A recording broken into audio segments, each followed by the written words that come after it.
पढ़ा लिखा नहीं होगा तो क्या होगा बताओ मुझे।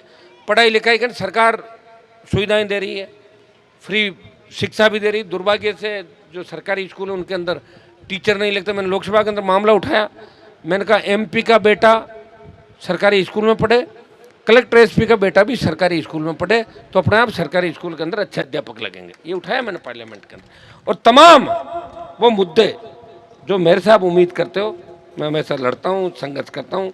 और मैं आपको विश्वास दिलाता हूँ कि भील समाज, नाइक समाज और मेघवाल समाज, तमाम समाजों को जो ज्ञापन मुझे अभी प्राप्त हुए अलग अलग, जो एक एक व्यक्ति ने मुझे दिया, कुछ मुकदमों के मामले, कुछ अन्याय अत्याचार के, मैं आपको टेलीफोन भी वापस करूंगा।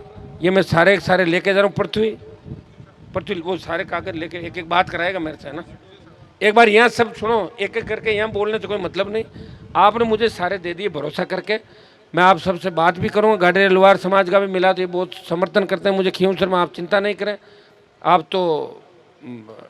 आपने तो ये प्रण लिया था महाराणा प्रताप के वंशज हो और बहुत मजबूत हो, अभी भी उस प्रण को निभा रहे हो कितने साल बाद भी। तो आपको सरकारी सुविधाएं मिलनी चाहिए। आप बच्चों को पढ़ाओ लिखाओ। एक संदेश और दूंगा, उसमें तुम बुरा मत मानना, नशा नहीं करना। हमारे को एक जगह में भाषण दे रहा था तो उसमें नशा करने वाले ज़्यादा थे कि मैं तो थाने बोर्ड देवा और मैं तो आधा हूँ ज़्यादा नशो करा। मैं कि था यार मत दीजिए, छोड़ो। मैं कि और तो कहीं आई हुई लास्ट में हमारे भाई तो थोड़े क्या नशो करो, तो मैं ही नहीं करता, खुद चाय पीता हूँ। अच्छा बताओ, मुझे तो 25 साल से देख रहे हो तुम, रात को 3 बजे सोना, कब उठना, कब खाना खाया था पता नहीं। भगवान के भरोसे ही चल रहा हूँ, ईश्वर के भरोसे सब कुछ चल रहा है।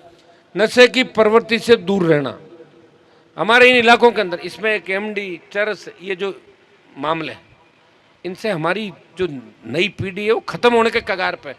कौन देश की रखवाली करेगा, कौन सेना में जाएगा भाई बताओ मुझे। यही खत्म हो जाओगे नशा करके। और एक भाई है, उसके 4 बहन है, और वो भाई नशा करने लगे, उन बहनों की शादी कौन करेगा, कौन माँ बाप की सेवा करेगा, कौन पढ़े। तो सबका अपना अपना काम है, क्यों किसी की होड़ करते हो। कोई फॉर्च्यूनर में घूम रहा है तो घूमने दो, क्या पता फाइनेंस वाले वापस ले जाए, कहाँ से लाया, उधार लाया, कोई चोरी चकारी करके लाया होगा, तो उस पर मत देखो। तो फॉर्च्यूनर ले मत अपने, तो अगर बाइक से काम चले तो उससे चला लो। मेरे पास 2015 मॉडल गाड़ी है, बताओ।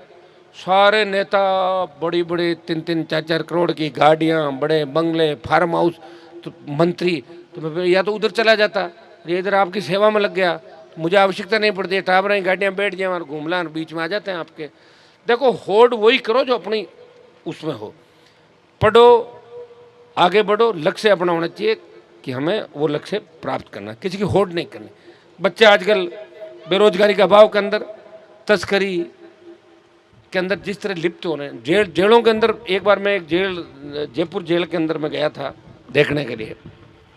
आधे से ज़्यादा हमारे लोग बैठे हैं, संख्या हमारी ज़्यादा है। दुर्भाग्य से छोटे मोटे लड़ाई झगड़े, नशा, बर्बाद हो रहे हैं। परिवार पैसी आता है, मिलने के लिए आता है। आप देखिए जिसके घर से जेल में कमाने वाला व्यक्ति चला जाता है, उस परिवार की क्या स्थिति होगी। तो हमें इन चीज़ों पर चिंतन करना है, मनन करना है।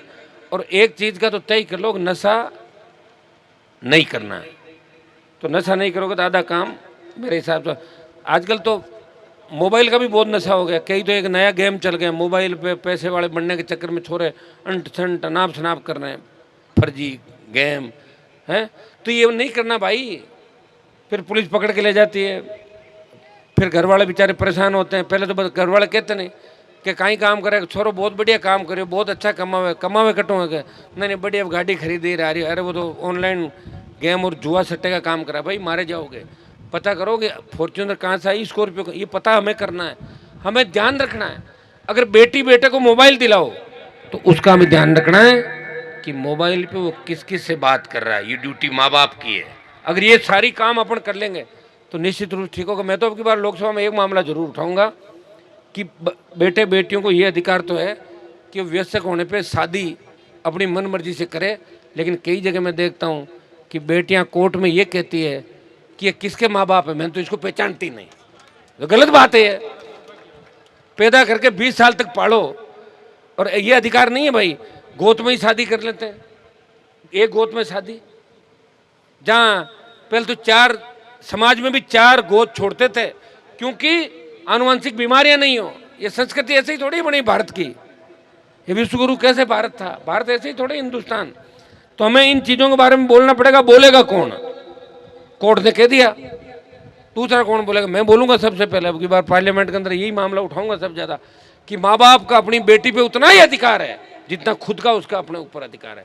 बेटे पे माँ बाप का उतना ही, अगर माँ बाप नहीं होंगे तो बेटा बेटी कहाँ से आएंगे बताओ मुझे? पालन पोषण करके बड़ा करते हैं। हाँ, 19-20 स्वतंत्रता का मौलिक अधिकार, ये सही है कि वो शादी अपनी मर्जी से करे, लेकिन शादी मर्जी से ऐसे कैसे कर सकती है? अपना धर्म अलग है, व्यवस्थाएं अलग अलग, धर्मों में अलग अलग नियम है, अलग अलग उनके धर्मों के कानून बने हुए हैं। तो इन चीज़ों पे भी विचार होना चाहिए। कौन करेगा? समाज सुधार वाले हमें कह दोगे, हम चुप होकर बैठ जाएंगे, कह दिया कोर्ट ने ये कह दिया।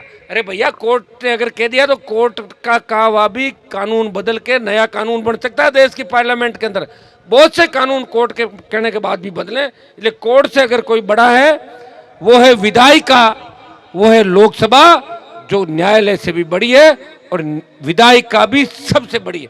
आपको पता है इंदिरा गांधी ने इमरजेंसी लगा दी थी, याद है आप लोगों को? कहाँ गए थे कोर्ट कचहरी उस समय? सोई गए कोर्ट? अरे आपको याद होगा जबरन खेतों में पटक पटक के नसबंदियां कर दी थी लोगों की उस समय।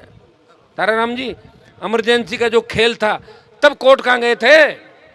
हिंदुस्तान का जवान पूछना चाहता है उस समय न्यायालय कहाँ गए थे जब इंदिरा गांधी जी ने इमरजेंसी लगाई?